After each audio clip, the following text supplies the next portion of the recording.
নতুন সরকার দায়িত্ব নিয়েছে, সাকুল্যে দিনকুড়ি হয়েছে, কিন্তু ভুরি ভুরি পরিবর্তন। এত ঘটনা ঘটছে যে তার সঙ্গে তাল রেখে সেগুলোকে পর্যালোচনা করা কার্যত অসম্ভব হয়ে দাঁড়াচ্ছে। প্রতিদিন এত বড় বড় ঘটনা ঘটছে। এই গত কয়েক ঘন্টার মধ্যে অন্যতম একটা ঘটনা আজকে আপনাদের সামনে একটু আলোচনায় রাখতে চাই, কারণ বিষয়টা নিয়ে যতভাবে আলোচনা হয়েছে সংবাদ মাধ্যমে, কোথাও আমার মনে হয় যে আমার চোখে কিছু বৈসাদৃশ্য ধরা পড়েছে। মানে আমার মনে হয়েছে, এটা সম্পূর্ণভাবে আমার অনুভূতির ব্যাপার। এতগুলো বছর সাংবাদিকতায় কাটিয়ে, মূলত বাংলা সাংবাদিকতায় এবং পশ্চিমবঙ্গের সাংবাদিকতায় কাটিয়ে রঙ্গ তো কম দেখলাম না।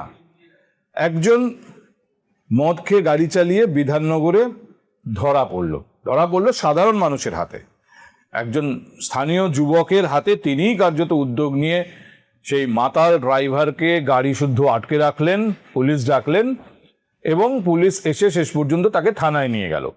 আপনারা অনেকেই, আমার ধারণা, যারা এই কারেন্ট অ্যাফেয়ার্সে যথেষ্ট ইন্টারেস্ট রাখেন, যারা সাম্প্রতিক রাজনীতি নিয়ে যাদের ইন্টারেস্ট আছে, তারা এই ভিডিও দেখেছেন। এই ভিডিও আমিও দেখেছি, ভাইরাল হয়েছে সমাজ মাধ্যমে। যিনি ধরা পড়লেন, বা যে লোকটি ধরা পড়ল মাতাল হয়ে গাড়ি চালানোর অভিযোগে, সে কিন্তু খুব সাধারণ লোক নয়। জলপাইগুড়ি রাজগঞ্জ ব্লকের বিতর্কিত বিডিও ছিলেন। সেখান থেকে তার চাকরি যায় খুনের অভিযোগে। এক স্বর্ণ ব্যবসায়ী বিধাননগরে খুন হন এবং পরবর্তীতে তার নাম আসে। তাকে জামিন দেয়নি কলকাতা হাইকোর্ট, সে গিয়েছিল সুপ্রিম কোর্ট পর্যন্ত। সুপ্রিম কোর্টের ডিভিশন বেঞ্চ তাকে আত্মসমর্পণের নির্দেশ দিয়েছিল। তারপর থেকে সে পালিয়ে বেড়াচ্ছিল। ওই লোকটি, সেই প্রাক্তন ভিডিও, পালিয়ে বেড়াচ্ছিল। সেই প্রশান্ত বর্মন মদ খেয়ে রাত্রিবেলা গাড়ি চালিয়ে এক সাধারণ রাস্তার পথচারীকে ধাক্কা মারলে সাধারণ মানুষের হাতেই সে আটক হয়ে গেল এবং পুলিশ এসে তাকে গ্রেপ্তার করলো। দেখুন, পুরো বিষয়টা না আমার দেখে মনে হয়েছে আমাদের এখানে বাংলা সিরিয়াল যারা লেখে স্ক্রিপ্ট, অত্যন্ত দুর্বল স্ক্রিপ্ট, এইটার পিছনেও যেন একটা অত্যন্ত দুর্বল স্ক্রিপ্ট। দেখুন, যে লোকটি এত বড় একটা অপরাধে অভিযুক্ত এবং এতটাই প্রভাবশালী যে সুপ্রিম কোর্ট তাকে জানুয়ারি মাসে আত্মসমর্পণের নির্দেশ দেওয়ার পরও সে এলাকায় ঘুরে বেরিয়েছে, তাকে পুলিশ খুঁজে পায়নি, সেই লোকটি কি হলো, মদ খেয়ে গাড়ি চালিয়ে পথচারীকে ধাক্কা মেরে শেষ অবধি পুলিশের হাতে ধরা পড়লো। এটা কিরকম একটা অদ্ভুত লাগে না, যে এরকমও হয়? এরকম লোক যার এত কানেকশন, বিধাননগর পুলিশ কি তাকে দেখে চিনতে পারেনি, আর একজন পথচারী তাকে দেখে, স্থানীয় এক যুবক তাকে দেখে চিনে ফেললো।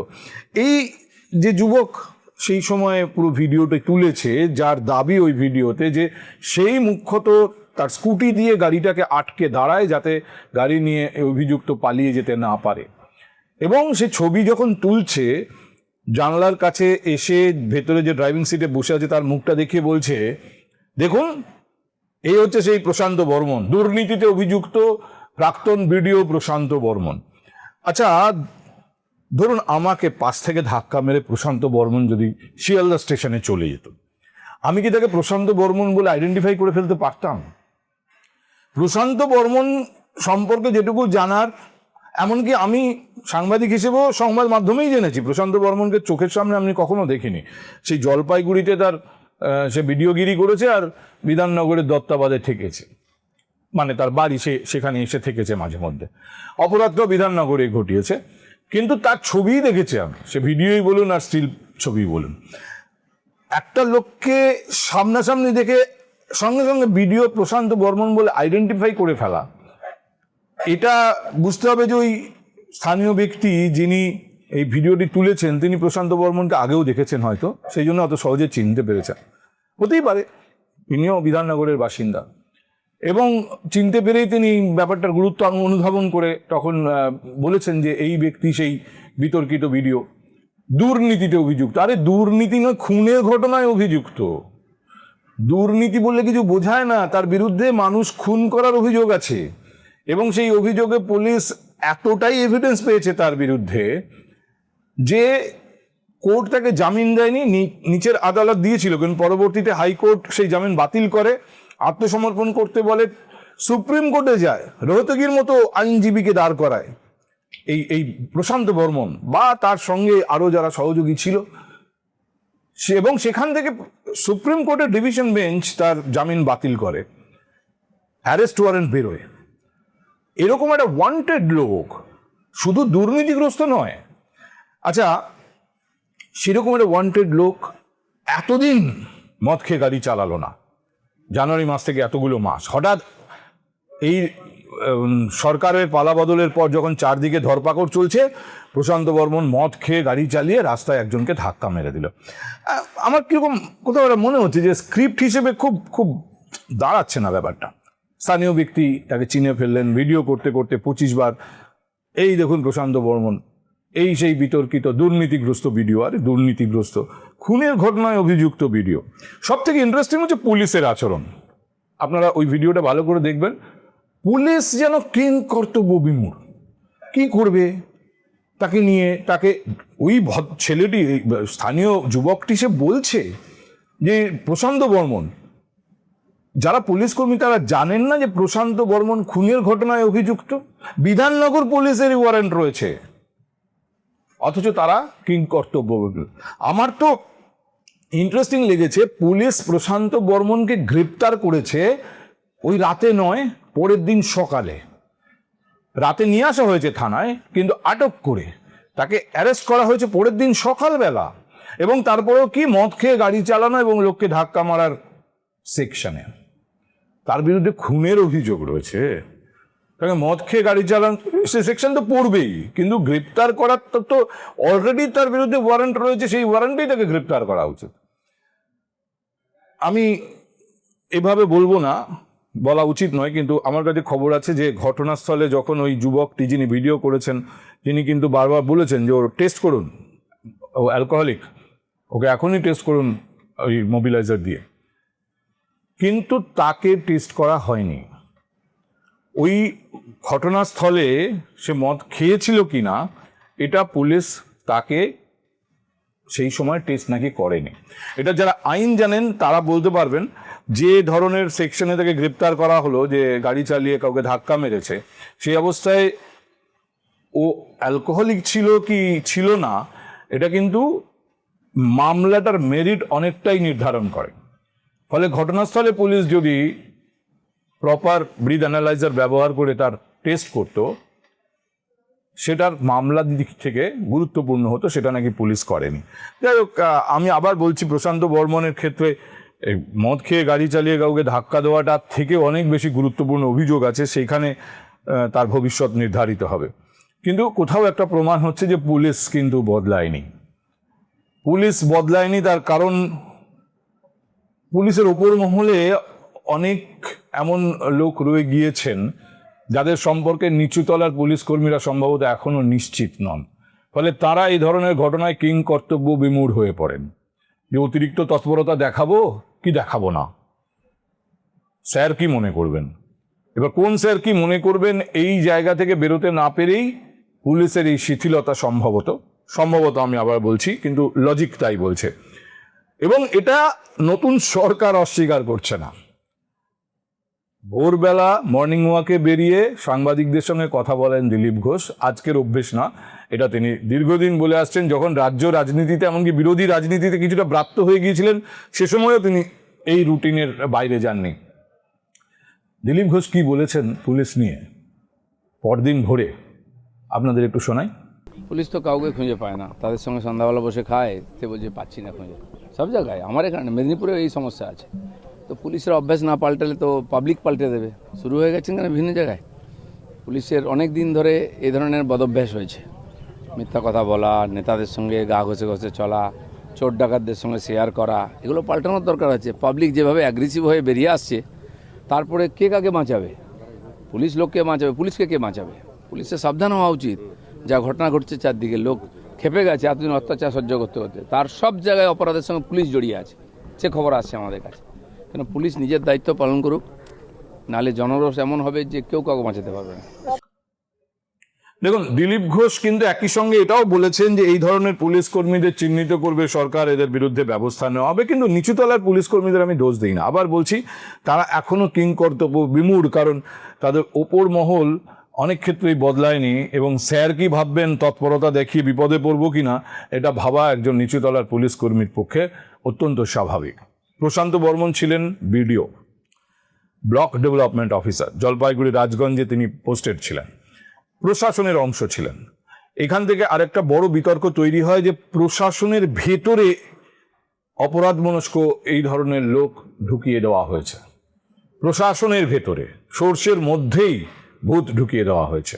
ইনফ্যাক্ট আমি শুনলাম যে বর্তমান রাজ্য সরকারের শীর্ষ স্তর থেকে নাকি ইতিমধ্যেই বলা হয়েছে যে তারা পিএসসির সঙ্গে কথা বলেছেন, পাবলিক সার্ভিস কমিশন, এবং অন্তত 30 জন বিডিওর মেরিট নিয়ে সন্দেহ প্রকাশ করা হয়েছে যে তারা আদৌ ঠিকঠাক বিডিও হওয়ার যোগ্যতা রাখে কিনা।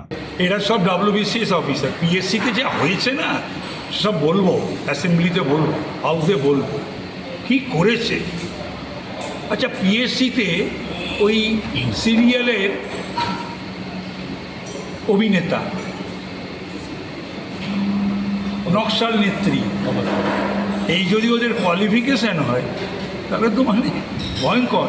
এবং কত WBCS অফিসার যে রয়েছে যারা পাস করেনি, যোগ্য নয়, যে নম্বর পাওয়া উচিত সে নম্বর পায়নি, তা সত্ত্বেও তাদের কী চেয়েছিলেন আমি জানি না, মমতা ব্যানার্জি বা তৃণমূল সরকার কী চেয়েছিল। যাই হোক, এসব তো যত সময় যাবে ক্রমশ স্পষ্ট হবে। আর বর্তমান মুখ্যমন্ত্রী কিন্তু একাধিকবার বলেছেন এসব ব্যাপারে তার সরকার কোনো রকম শিথিলতা দেখাবে না। এখন প্রশাসনের ভেতরে যেরকম এইরকম ভূতেরা রয়েছে সোর্সের ভেতরেই, ঠিক তেমনি সবথেকে বড় ভূতেদের অস্তিত্ব ছিল, অপরাধীদের অস্তিত্ব ছিল রাজ্যের তৎকালীন শাসক দলের নিচুতলার নেতা কর্মীদের মধ্যে, এবং খুব মুখ্যত ছিল কাউন্সিলরদের মধ্যে। আমি কাউন্সিলরদের পরিস্থিতি নিয়ে আপনাদের সঙ্গে এর আগেও আলোচনা করেছি। যত সময় যাচ্ছে এটা আরও বাড়ছে, কাউন্সিলররা একের পর এক শুধু রেজিগনেশনই দিয়ে যাচ্ছেন। কালীঘাট থেকে বলা হচ্ছে রেজিগনেশন দেওয়া যাবে না, কালীঘাট থেকে প্রতিবাদ করা হচ্ছে রাজ্য সরকার কেন এই ধরনের ছোট যে বোর্ডগুলো, এগুলো তো ইলেক্টেড বোর্ড, ছোট ছোট সরকার, তাদের কেন কাজ করতে দেওয়া হচ্ছে না। কিন্তু কোথাও যারা রেজিগনেশন দিচ্ছেন তারা এসে দাবি করছেন যে তাদের প্রেশার দেওয়া হয়েছে, কোথাও তার সহকর্মীরাও দাবি করছে না যে তাদের রেজিগনেশন দিতে প্রেশার দেওয়া হয়েছে। এখনো পর্যন্ত একটা রাফ হিসেব যেটা আমি করলাম, 115 জনের মতো কাউন্সিলর বোধহয় এখনো অবধি রেজিগনেশন দিয়েছেন, সব কলকাতা লাগোয়া 7, 8, 10টা পুরসভার মধ্যে। এবং 32 জন কাউন্সিলর এখনো পর্যন্ত গ্রেপ্তার, যাদের বিরুদ্ধে তোলাবাজি বা অন্যান্য বিভিন্ন বেআইনি কাজ, মানুষকে ভয় দেখিয়ে তার বাড়ি জমি দখল করা, জলাভূমি বোঝানো, বাজারে ব্যবসায়ীদের হুমকি দিয়ে তোলা, এই ধরনের কাজের একাধিক অভিযোগ। এবং মূলত এটা বোঝাই যাচ্ছে যে কাউন্সিলরের চেলা এবং নিচুতলার যে সমস্ত কর্মী এবং নেতা, স্থানীয় নেতা, তারাই মুখ্যত এই নেটওয়ার্কগুলো চালাতে, এবং তারাই একের পর এক পটাপট পুলিশের জালে ধরা পড়ছে। মানুষ খেপে উঠছে, মানুষ প্রতিবাদ করছে, মানুষ ধরে পুলিশের হাতে তুলে দিচ্ছে। এরই মধ্যে প্রাক্তন মুখ্যমন্ত্রী ফেসবুক লাইভ করলেন। মানুষের মধ্যে প্রাক্তন মুখ্যমন্ত্রীর ফেসবুক লাইভের কি প্রতিক্রিয়া, এটা খুব গুরুত্বপূর্ণ ছিল আমার কাছে এই ব্যাপারটা বোঝা। তার কারণ আমি আপনাদের বলেছিলাম যে কোনো রাজনৈতিক দল নির্বাচনে পরাজিত হতেই পারে, নির্বাচনে পরাজয়ের পরে বিরোধী রাজনীতিতে অংশ নিতে হয়, এবং যে কোনো রাজনৈতিক দলের এই ধরনের ফেজ আসতেই পারে। তৃণমূল কংগ্রেস শক্তি হিসেবে রাজ্যে নিঃসন্দেহে অত্যন্ত বড় একটা রাজনৈতিক শক্তি ছিল, এবং তাদের সবথেকে বড় রাজনৈতিক শক্তিটা কি, স্ট্রেংথটা কোথায়? মানুষের সমর্থন। মমতা বন্দ্যোপাধ্যায়ের পিছনে যে বিরাট জনসমর্থন ছিল, সেই জন্যই বিরোধী ভূমিকাতেও তিনি একটা অবস্থানে পৌঁছতে পেরেছিলেন। যদিও তৎকালীন মুখ্যমন্ত্রী বুদ্ধদেব ভট্টাচার্য বলতেন যে আমি ওর নাম উচ্চারণ করতে চাই না, যেমন তিনি বলেছেন বর্তমান মুখ্যমন্ত্রীর নাম নাকি তিনি উচ্চারণ করতে চান না। বুদ্ধবাবু একসময় বলেছেন, অবশ্য তখন বুদ্ধবাবু মুখ্যমন্ত্রী ছিলেন, কিন্তু বুদ্ধবাবু উচ্চারণ করতে চাইতেন বা চাইতেন না এটা ইম্পর্টেন্ট ছিল না। মমতা বন্দ্যোপাধ্যায়ের পিছনে জনসমর্থন ছিল, বহু মানুষের সমর্থন ছিল। কিন্তু সেই মমতা বন্দ্যোপাধ্যায় এই গোটা সমর্থনটা হারিয়েছে। তৃণমূল কংগ্রেসের সব থেকে বড় রাজনৈতিক পরাজয় এখানে। তৃণমূল কংগ্রেসের রাজনৈতিক ভবিষ্যৎ নিয়ে সব থেকে বড় প্রশ্নটা হচ্ছে এখানেই। কারণ তৃণমূল কংগ্রেসে আর কোনো তেমন জনপ্রিয় এবং সাংগঠনিকভাবে বিতর্কের ঊর্ধ্বে থাকা কোনো নেতা ছিলেন না, শুধুমাত্র মমতা বন্দ্যোপাধ্যায় ছিলেন। আজ মমতা বন্দ্যোপাধ্যায়ের পিছনে সেই জনসমর্থন না থাকা মানে তৃণমূল কংগ্রেসের কোনো পলিটিক্যাল ফাউন্ডেশনই না থাকা। একটা বাড়ি যার ভিত নেই, সেই বাড়ির ভবিষ্যৎ আর কি হতে পারে? মমতা বন্দ্যোপাধ্যায়ের ফেসবুক লাইভ এটা প্রমাণ করেছে। তিনি যে সমস্ত অভিযোগ করেছেন, দুদিক থেকে ব্যাপারটাকে ব্যাখ্যা করা যায়। অনেকে মমতা বন্দ্যোপাধ্যায়ের বডি ল্যাঙ্গুয়েজ দেখে, তার আচরণ দেখে বোঝার চেষ্টা করেছেন তিনি মানসিকভাবে কি অবস্থানে আছেন। আবার অনেকে মমতা বন্দ্যোপাধ্যায় যে নিশ্চিত করেছেন তিনি ফেসবুক লাইভের মাধ্যমেই সামনে আসবেন, তিনি ফেসবুক লাইভের মাধ্যমেই তার মত জানাবেন, অর্থাৎ তিনি প্রকাশ্যে আসবেন না, রাস্তায় দাঁড়িয়ে আন্দোলনের পথে হাঁটবেন না, জনসভা করবেন না, এটাকে অনেক বেশি গুরুত্ব দিয়ে বলছেন। এর থেকেই বোঝা যাচ্ছে তিনি কতটা ব্যাকফুটে আছেন। কিন্তু আমি যে বিষয়টা বলতে চাই সেটা হচ্ছে মমতা বন্দ্যোপাধ্যায়ের সাধারণ মানুষের উপর প্রভাব, এটা বোঝার জন্য আমি কমেন্ট বক্স পড়েছি। অল ইন্ডিয়া তৃণমূল কংগ্রেসের পেজে তিনি অ্যাপিয়ার করেছেন লাইভে, সেখানেও কমেন্ট বক্স ছিল, কিন্তু সেখানে তৃণমূল কংগ্রেসের কট্টর সমর্থক তো এখনও কিছু আছেন, তারাও সেখানে অংশ নিয়েছেন। আর মমতা বন্দ্যোপাধ্যায়ের বক্তব্যের বিভিন্ন অংশ বিভিন্ন সংবাদ মাধ্যম তাদের পেজে বা তাদের যে সোশ্যাল মিডিয়া হ্যান্ডেলস আছে সেখানে আপলোড করেছে, সেখানে মানুষ কমেন্ট করেছে। সেই কমেন্টসগুলোর মেজরিটি দেখলেই বোঝা যায় যে মমতা বন্দ্যোপাধ্যায়ের সোশ্যাল পাবলিক অ্যাকসেপ্টেন্স এই মুহূর্তে কোন পর্যায়ে আছে, এবং সেটা অত্যন্ত আশঙ্কার। তবে নতুন সরকারের কাছে এই মুহূর্তে ঠক বাজতে গাঁ উজাড় হওয়ার জোগাড়। কত জায়গা থেকে কত লোককে সরাবে না, সেখানে তো লোক দিতে হবে, সিস্টেম চালাতে হবে। বিজেপি দরজা বন্ধ ঘোষণা করেছিল, ইতিমধ্যেই তারা ভালো তৃণমূল খুঁজতে নাকি শুরু করেছে। আশঙ্কার জায়গাটা এটাই, এই ভালো তৃণমূল খুঁজতে গিয়ে আবার সেখানে বেনো জল না ঢোকে। কারণ আমরা দেখছি বিজেপির বিধায়ক কোনো মার্কেটে যাচ্ছেন বিধাননগরে, সেই মার্কেটের মানুষ অভিযোগ করছেন চন্দন বলে একজন তোলা তোলে, বিজেপির বিধায়ক ফোন করে ডাকছেন, সুরসুর করে চন্দন সেখানে চলে আসছেন। আর বিজেপির বিধায়ক পুলিশ ডেকে চন্দনকে পুলিশের হাতে তুলে দিচ্ছেন। আপাত দৃষ্টিতে দেখতে বেশ সুন্দর ছবি, কিন্তু কোথাও একটা চোখ কুচকে তাকানোর অবকাশও বোধহয় থেকে যায়। কারণ এই ধরনের একটা সিস্টেম দেখলে মনে হয় যে স্ক্রিপ্টটা বোধহয় আগে থেকে লেখা হয়েছে। এনিওয়ে, যারা বিজেপির সরকার ওপর থেকে চালাচ্ছেন তারাও নিশ্চয়ই গোটা বিষয়টার উপর নজর রাখছেন। ব্যাপারটা এতটাই অসম্ভব লাগে যে একটি শিশু অত্যন্ত অসম্ভব একটা বিষয়কে কেন সম্ভব হলো না এই আক্ষেপ করেছেন রবীন্দ্রনাথের কলমে। যে আক্ষেপ বেরিয়েছে, রোজ কত কি ঘটে যাহা তাহা, এমন কেন সত্যি হয় না আহা। এইরকম জিনিসই যেন আজকাল সত্যি হচ্ছে। আর সেটা দেখার পরেই আমার মাথার মধ্যে রবীন্দ্রনাথ নয়, পায়চারি করছেন সত্যজিৎ রায়। আমি যেই দিকেতে চাই দেখে অবাক বনে যাই, আমি অর্থ কিছু খুঁজে নাহি পাই রে, কতই রঙ্গ দেখি দুনিয়ায় ও ভাই রে।